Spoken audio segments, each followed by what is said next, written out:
o professor de Sociologia e pesquisador do Instituto de Filosofia e Ciências Sociais, vinculados à Universidade Federal do Rio de Janeiro, Frederic Vandenberg, é o convidado de hoje do RF Convida. Muito bom dia, bem-vindo à Rádio França Internacional, Frederic. Obrigado pelo convite. Frederic, primeiramente gostaria de lembrar que você é nascido na Bélgica, formado em Ciências Sociais e Políticas, com mestrado e doutorado aqui na França, tem uma larga e vasta experiência em diferentes países, da Inglaterra, Alemanha, passando pelos Estados Unidos e também no Brasil, onde você atuou desde 2003 na Universidade de Brasília, né? E se radicou no país. E atualmente, como eu comentei, é professor, então, pesquisador do Instituto de Filosofia e Ciências Sociais, que é vinculado à Universidade Federal do Rio de Janeiro.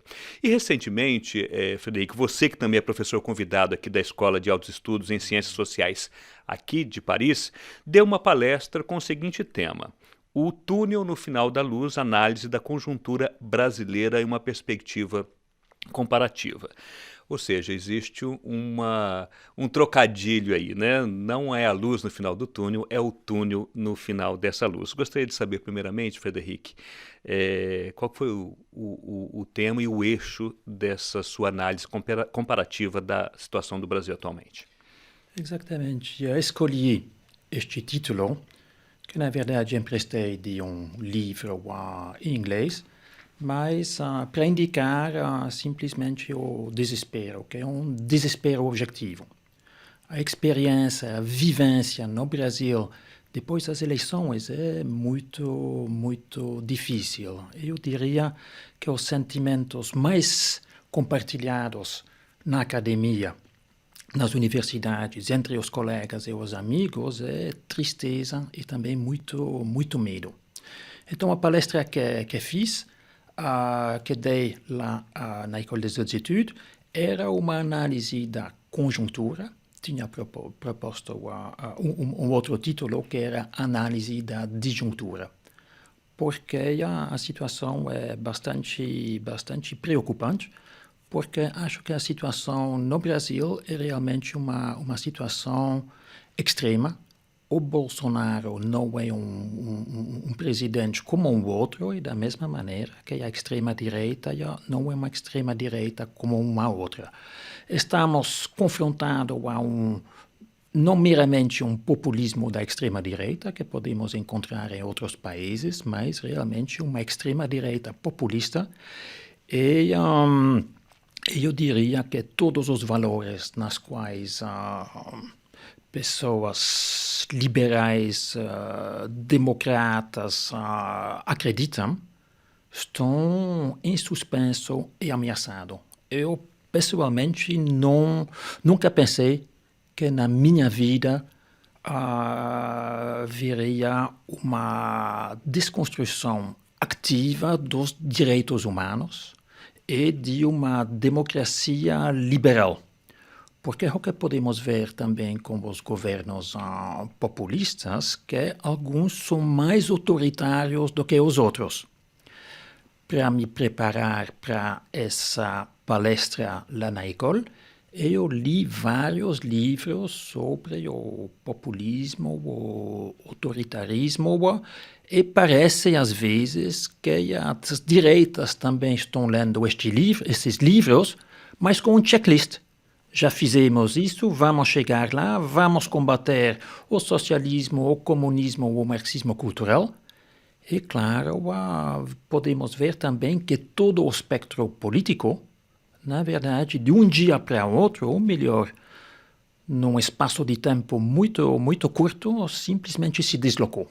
O que era centro-esquerda, o que era centro-direita, virou simplesmente extrema-esquerda, porque a direita populista, extrema-direita, é tão extrema que, visto do ponto de vista deles, tudo o que está um pouquinho à esquerda deles está sendo taxado de socialista, comunista e, portanto, como um inimigo interno. Quais são os riscos, na sua opinião, para a sociedade brasileira do retorno, né, de toda essa retórica que você vincula à extrema-direita, Frederic?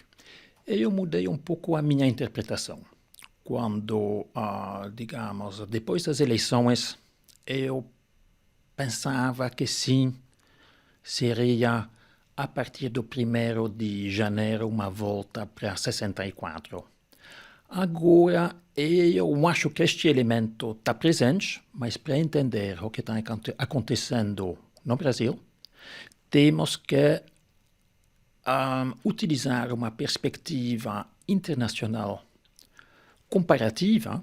E é lá que vamos ver que todas as extremas direitas são interconectadas. E o Brasil está, então, dentro desse movimento, desse eixo que está se configurando internacionalmente. Absolutamente. Quando você vai olhar para os países, porque também os tempos são difíceis. Todos os 2 meses, 3 meses, tem um país que vai para o abismo. Por exemplo, pensando a partir de agosto, foi Israel, em agosto, que interditou, ou melhor,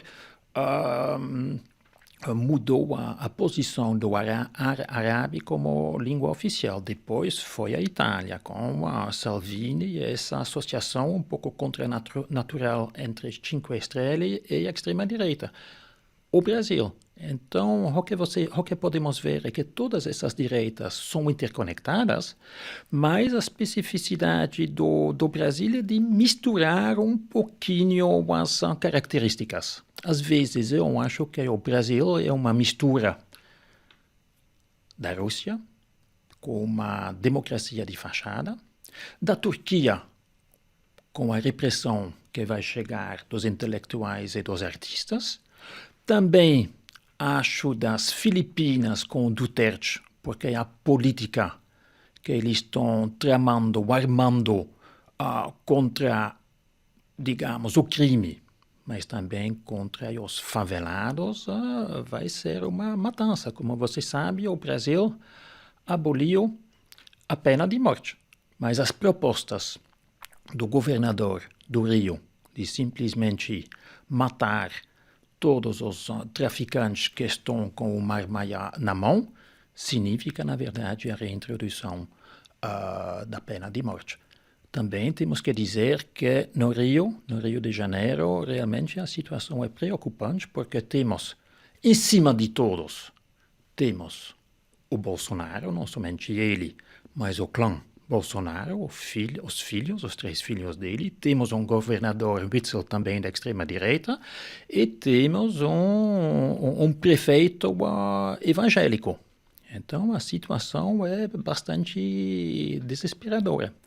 Então, quando escolhi o título O Túnel no Fim da Luz, é porque o desespero não é somente subjetivo, mas é objetivo, porque também o que aconteceu me forçou a repensar também a história do Brasil, no qual a democracia parecia sólida, e agora podemos, depois de ter estudado um pouco, podemos ver que temos uma alternância regular entre momentos democráticos e momentos oligárquicos. Desta vez temos claramente uma volta da oligarquia, com uma política de extrema direita, e essa ideia do que as instituições são sólidas e funcionam bem, eu não compartilho este optimismo. Aliás, quando assisti 2 semanas atrás a um debate entre a FHC e Alain Touraine, e que a Fernando Henrique Cardoso estava dizendo não teve um golpe em 2016, também o governo não é um governo fascista, todas as instituições estão funcionando bem, estão sólidas.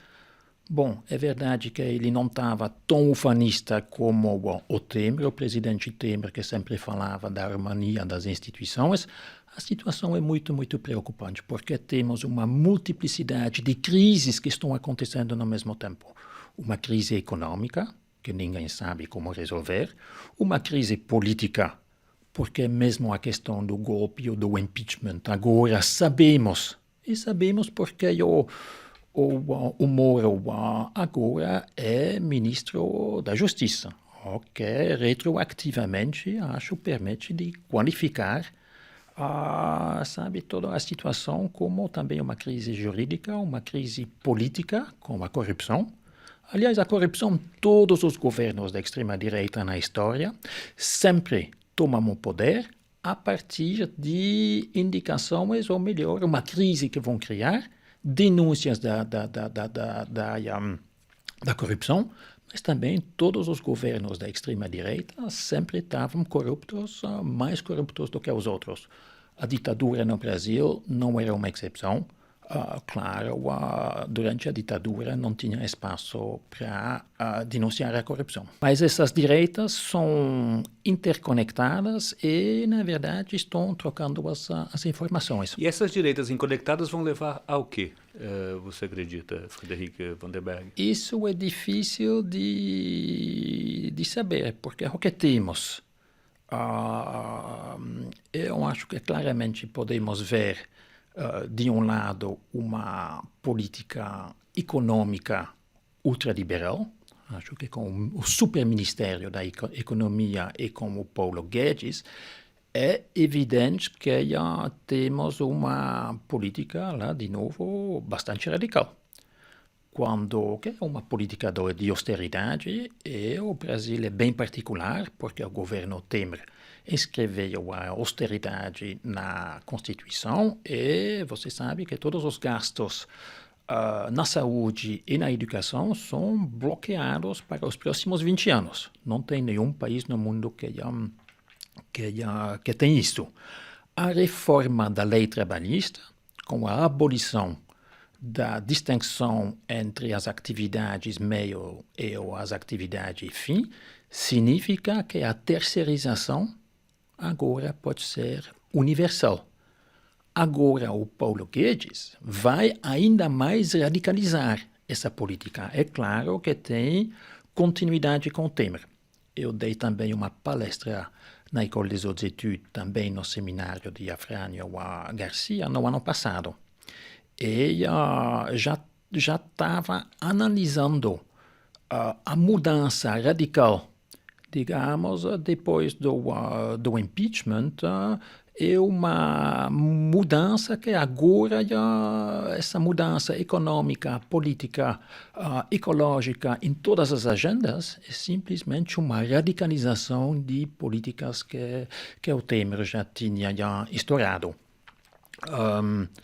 A grande questão agora é se tem tido um acordão entre o Temer e também entre o novo governo, porque muitas das medidas, especialmente aquelas de dezembro e novembro de 2008, eu acho que lá houve um conchavo, um acordo entre o novo governo e o velho governo, porque todo mundo sabe que o Temer, na verdade, é tão corrupto do que os outros, e a grande questão é se ele vai para a prisão ou não. Mas vamos esperar, isso é só um pequeno ponto de interrogação, mas do resto tem continuidade e mais radicalização. De novo, este não é um governo como o outro.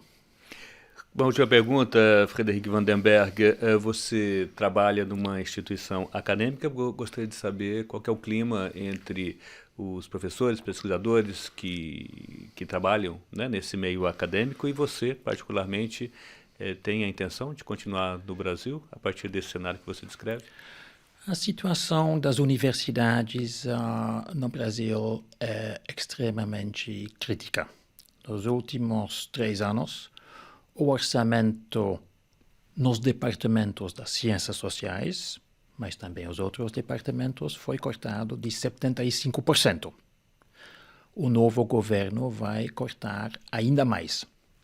O que temos também é uma mudança de perspectivas.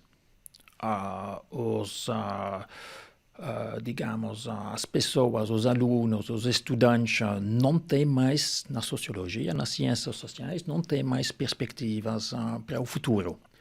Por exemplo, a disciplina que eu ensino, a sociologia, vai ser tirado do programa do ensino médio. A partir de 21 vai desaparecer. os jovens que estão fazendo um doutorado não têm nenhuma perspectiva de emprego. Também o que podemos ver é que, como resultado da democratização do ensino durante os governos de Lula e de Dilma, podemos ver que você tem uma primeira geração de jovens está entrando na universidade.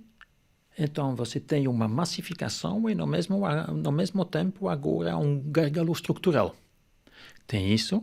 O que vai acontecer também, e já foi anunciado, simplesmente um controle ideológico. Com controle das instâncias, claro, o Ministério da Educação, para nós também é muito importante a CAPES e o CNPq. Lá também podemos ver que eles dizem que vão introduzir critérios ideológicos para, por exemplo, avaliar as bolsas dos alunos. Como eles consideram que as ciências sociais e as ciências humanas, na sua totalidade, são simplesmente lugares de indoctrinação da extrema esquerda, essa ideia que vai ter um controle ideológico, claramente é muito preocupante. Outra coisa também que temos que dizer é que o programa de o partido sem escola é simplesmente um terror institucionalizado e que simplesmente um dia ou outro vai voltar. Então, o que você pode ver também é simplesmente um medo que se instala, porque tudo o que você ensina, e por exemplo na sociologia, os nossos clássicos são sempre os mesmos. Temos um Emil Durkheim, também um Max Weber, e o Karl Marx também, que a gente considera como um dos membros fundadores da nossa disciplina, os pais fundadores. Claro, hoje em dia o que temos é um terror que vai se instalar, e isso já aconteceu com alunos radicalizados que estão denunciando os seus professores. Então, tudo isso é muito difícil e preocupante. E, além do mais, sabemos também que tem um projeto de privatização das universidades. Eu acho que a destruição programada da UERJ, onde trabalhei até o ano passado, este é simplesmente o plano piloto para a privatização das universidades no país inteiro. Outra coisa também, sabemos que as universidades são os lugares da resistência. Então, o que vai acontecer quando vai ter uma mobilização, quando teremos manifestações, será que essas manifestações vão ser pacíficas? Será que vamos ter uma repressão muito, muito feroz? Porque o Bolsonaro já disse que a lei antiterrorista pode ser aplicada não somente no interior, quando ele disse que ele vai criminalizar o MST, mas também os movimentos urbanos correm o risco de ser criminalizados. Então, o que vai acontecer nas próximas manifestações? Será que eles vão atirar com balas, não simplesmente ou com balas verdadeiras? Então, você pode ver que a situação das universidades é bastante preocupante, é crítica, e, de fato, este sentimento generalizado de um ataque contra a inteligência, contra as universidades, contra as ciências sociais e humanas é realmente muito preocupante. Muito obrigado ao professor de Filosofia, de Ciências Sociais, vinculado à Universidade Federal do Rio de Janeiro, Frederic Vandenberg, pela entrevista ao RF Convida. Obrigado, Elcio. Sou eu que agradeço.